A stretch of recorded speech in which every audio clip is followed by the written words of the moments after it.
L'ITIE a organisé un atelier des renforcements de capacité à Lubumbashi ce 19 septembre 2022. Des assises qui ont réuni les points focaux ITIE des régies financières et des entreprises extractives pour parler de la norme et collecte des données dans les secteurs concernés. Les participants à ce rendez-vous ont été outillés en vue des déclarations qui justifieront la taille de leur production. L'ITIE, qui insiste sur la transparence dans le secteur minier, extractif et forestier, met en place des formulaires à remplir par les entreprises concernées pour une bonne traçabilité. C'est comme ça que vous avez vu, nous avons commencé par retracer la chaîne de valeur du secteur extractif. En plus de la chaîne des valeurs, nous avons défini qui sont les acteurs ou les opérateurs qui doivent participer à la déclaration à l'ITIE. Et on a chuté sur la qualité de l'information, et la manière dont on va remplir cette information. L'accès aux données devient une urgence pour permettre aux parties prenantes d'évoluer au même diapason.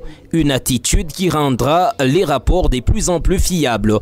C'est pour que le processus soit facile à faire et que soit, je dirais, soit compris par tout le monde de la même manière.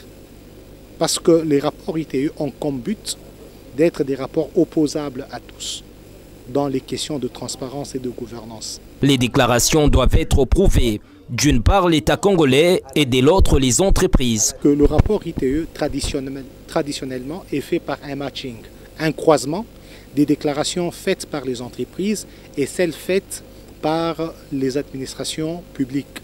Et nous faisons un rapprochement. C'est s'il y a les écarts que nous revenons maintenant pour chercher pourquoi est-ce qu'il y a un écart dans les déclarations. Mais pour une efficacité du travail, un logiciel est mis en place, un outil qui facilitera désormais une bonne déclaration. Comment le mettre pour que ça ne soit pas en désordre? Le robot, on lui a indiqué juste comment il doit lire, comment il fera les sommations. C'est pour ça que nous nous appelons tous à faire un exercice, à remplir convenablement ces formulaires pour que si les inputs sont de qualité, les outputs seront de bonne qualité aussi. L'ITIE souhaite que les fonds de la redevance minière soient logés dans la Banque centrale du Congo ou une institution qu'elle s'est choisie seule et non dans les banques commerciales. Cette institution se focalise sur la loi qui régit les finances publiques en République démocratique du Congo.